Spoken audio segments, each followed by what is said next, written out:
2 مہینے بھی بہت دور کی بات، 2 دن نہیں باندھ سکتا۔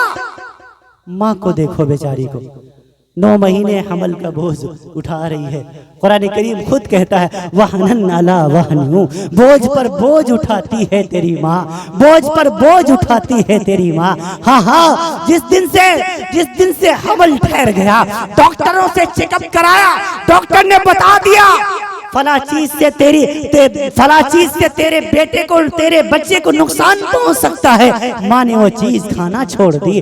ڈاکٹر نے کہہ دیا اگر تو اس کروٹ لیٹے گی تو تیرے بچے کو نقصان پہنچے گا، ماں نے اس کروٹ پورے طور پر لیٹنا چھوڑ دیا۔ ڈاکٹر نے جو کہتا چلا گیا، ماں کرتی چلی گئی۔ کتنی الجھن پڑتی ہے، کتنی تنگ ہوتی ہے ماں ایام حمل کے اندر۔ کبھی آپ نے غور کیا قرآن کہتا ہے وَحْنًا عَلَىٰ وَحْنٍ، بوجھ پر بوجھ اٹھاتی ہے تیری ماں، بوجھ پر بوجھ اٹھاتی ہے تیری ماں۔ ابا تو گھر میں پڑے سوئے ہوئے ہیں، ماں بیچاری نیند نہیں آ رہی، کبھی آنگن میں ٹہلتی ہے، کبھی چھت کے اوپر جاتی ہے، کبھی چاند سے باتیں کرتی ہے، کبھی ستاروں کو نہارتی ہے۔ ہاں ہاں، یہ اپنے 9 مہینے یہ شعبتیں برداشت کرتی ہے۔ پھر جب وہ منظر آتا ہے، وہ منظر پیدائش کا آتا ہے، ولادت کا آتا ہے، بے ہوشی کا عالم ہے، جانکنی کا پورے طور پر موقع ہے۔ ایسا لگتا ہے اب جان نکلی، اب جان نکلی۔ اللہ رب العالمین فرماتا ہے ایسے وقت میں اس ماں کے دل میں ہم نے تیرے لیے محبت ڈال دی ہے۔ ماں کو ذرا سا ہوش آیا، ماں اپنے بارے میں نہیں پوچھتی بلکہ بچے کے بارے میں پوچھتی ہے، میرا بیٹا کیسا ہے، میری بیٹی کیسی ہے، ہاں ہاں کیسا ہے میرا لال۔ ماں کے حوالے کر دیا گیا۔ بچہ گندگی میں لت پت ہوتا ہے، ماں اپنے سینے سے لگا لیا کرتی ہے۔ ہائے ہائے، یہ ماں ہے۔ یہی ماں جب بوڑھی ہو گئی تو اب اچھی نہیں لگتی، یہی ماں جب کمزور ہو گئی تو اب اچھی نہیں لگتی۔ نوجوانوں، اسی لیے میں کہا کرتا ہوں جس دن سے گھر میں بچے کی پیدائش ہوتی ہے اس دن سے ماں باپ اپنے لیے جینا چھوڑ دیتے ہیں، اپنی اولاد کے لیے جینا شروع کر دیتے ہیں۔ ہم کیا کرتے ہیں اپنے باپ کے لیے، ہم کیا کرتے ہیں اپنی ماں کے لیے؟ ذرا ہم غور کیا کریں۔ والدین کی خدمت کرو، والدین کی خدمت کرو۔ ابا موجود ہیں ان کی خدمت کرو، اماں موجود ہیں ان کی خدمت کرو۔ جا کر کے اپنی ماں کے قدموں میں جا کر کے بیٹھ جانا۔ امی جان آپ مجھے معاف فرما دیجئے، بھائی آپ کی مائک تھوڑا آواز کھینچ رہی ہے، تھوڑی آواز اس میں بیس کم کر دیجئے اور اس کا وائلوم بڑھا دیجئے۔ میں عرض کر دوں آپ سے، اپنی ماں سے والدین کی دعائیں رد نہیں ہوتی، اور جس طریقے سے ماں باپ کی دعائیں رد نہیں ہوتی ایسے ماں باپ کی بد دعائیں بھی رد نہیں ہوتی۔ ہاں ان کی دعا بھی قبول ہوتی ہے، بد دعا بھی قبول ہوتی ہے۔ موسیٰ علیہ السلام کو جانتے ہیں آپ حضرات؟ کتنے لوگ موسیٰ علیہ السلام کو جانتے ہیں؟ ہاتھ کھڑا کرو۔ اچھا، پیچھے والے نہیں جانتے؟ سارے جانتے ہوں گے ماشاءاللہ۔ ہاں، بڑے اونچے درجے کے نبی ہیں، انبیاء بنو اسرائیل میں سے گزرے۔ کلیم اللہ کا انہیں خطاب ملا، اللہ تعالیٰ سے باتیں کرتے تھے کوہ طور پر جا کر کے، اللہ رب العالمین نے بلاتا تھا، باتیں کرتا تھا۔ ایک دن کوہ طور پر گئے، اللہ تعالیٰ سے باتیں ہو رہی تھی تو باتوں میں اللہ تعالیٰ سے پوچھ لیا، اے اللہ جنت میں میرا ساتھی کون ہوگا؟ کون پوچھ رہا ہے؟ موسیٰ علیہ السلام۔ اللہ تعالیٰ نے فرمایا ایک ساتھی ہوگا تیرے جنت میں۔ اللہ کون ہوگا؟ وہ ہے ایک کسائی، گوشت بیچنے والا۔ موسیٰ علیہ السلام بڑھ گئے، اللہ میرا ساتھی اور کسائی گوشت بیچنے والا؟ فرمایا ہاں میری مرضی، جس کو چاہوں تیرا ساتھی بنا دو۔ اللہ اس کا نام کیا ہے؟ اس کی دکان کہاں ہے؟ اللہ وہ رہتا کہاں ہے؟ میں اس سے ملاقات کرنا چاہتا ہوں، میں اس سے ملنا چاہتا ہوں۔ اللہ تعالیٰ نے وحی کے ذریعے سے بتا دیا اس کا گھر یہ ہے، مکان یہ ہے، دکان اس کی فلاں جگہ ہے، جاؤ ملاقات کر لو۔ موسیٰ علیہ السلام گئے اور جا کر کے دیکھا کہ ایک نوجوان بیٹھا ہوا ہے۔ بہت غور سے سننا ہے واقعہ، امام نسائی رحمت اللہ تعالیٰ علیہ نے اپنے صحیح میں یہ واقعہ نقل فرمایا۔ اللہ کے رسول صلی اللہ علیہ وسلم نے واقعہ بیان فرمایا موسیٰ کلیم اللہ گئے تو کیا دیکھا؟ ایک نوجوان بیٹھا ہوا ہے دکان کے اوپر، گوشت کے ٹکڑے باریک باریک کر رہا ہے، بیچتا چلا جا رہا ہے۔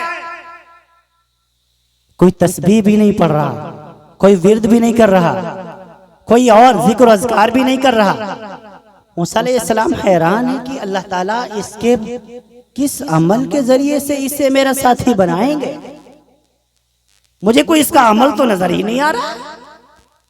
کھڑے رہے سارا دن۔ اب جو شام ہو گئی، اب وہ ساتھی چلنے لگا، وہ نوجوان چلنے لگا۔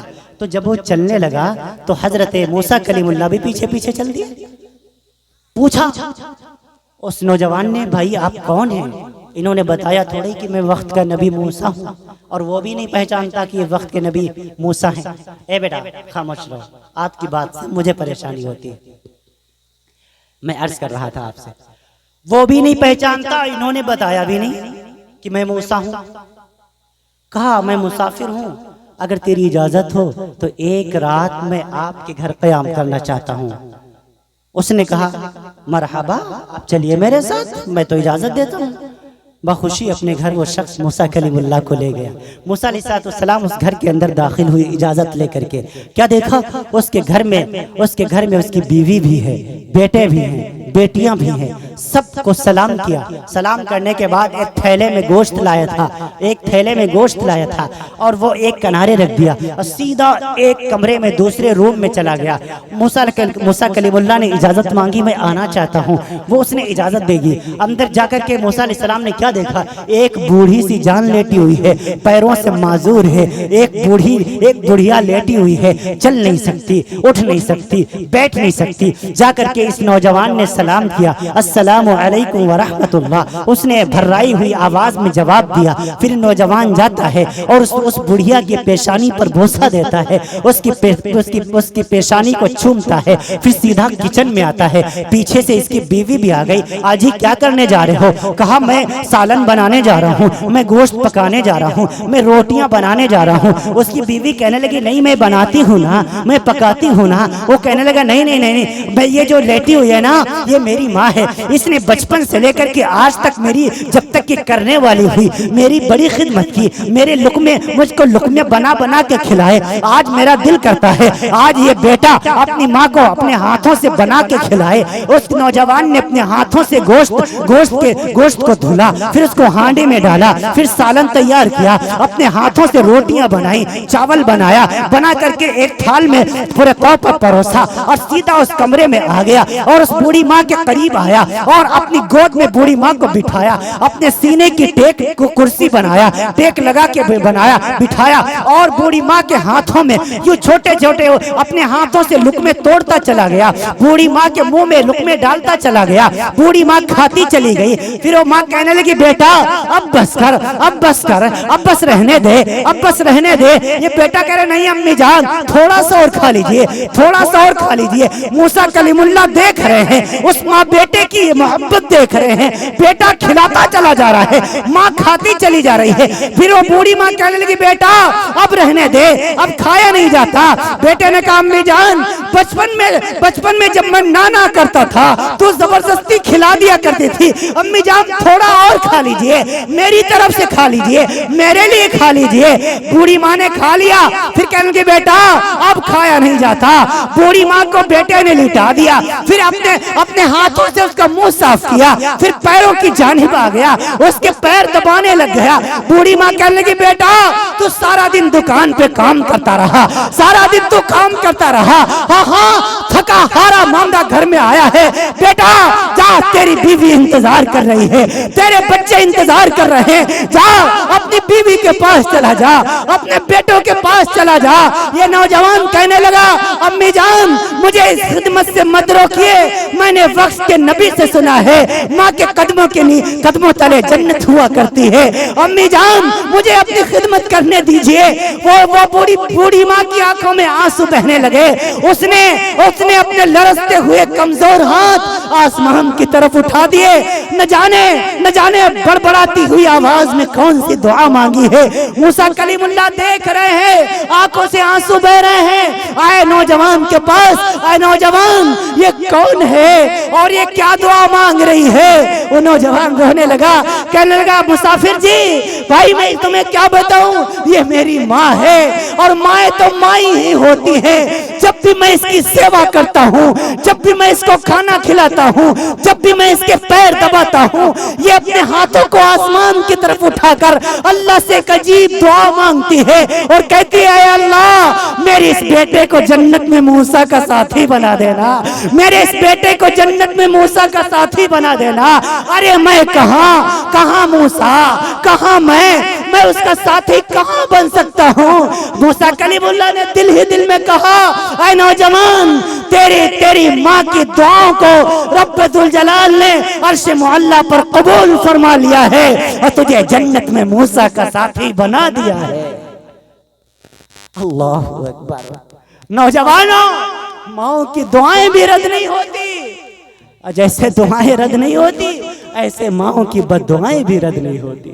دعائیں لوگے انشاءاللہ. اب ماں کو تنگ تو نہیں کرو گے انشاءاللہ, والد کو تنگ تو نہیں کرو گے انشاءاللہ. میرے نبی سے پوچھا گیا یا رسول اللہ قیامت کب آئے گی؟ فرمایا اللہ ہی جانتا ہے کب آئے گی. یا رسول اللہ کچھ نشانی بتا دو. فرمایا ہاں جب ماؤں کو ذلیل کیا جائے گا قیامت آ جائے گی. اللہ اکبر. جب ماؤں کو ذلیل کیا جائے گا قیامت آ جائے گی. ابو ہریرہ ترمذی ابواب الفتن میں روایت موجود ہے. ابو ہریرہ رضی اللہ تعالیٰ بیٹھے ہوئے یا رسول اللہ صلی اللہ علیہ وسلم کچھ قیامت کی نشانیاں بتا دیجئے.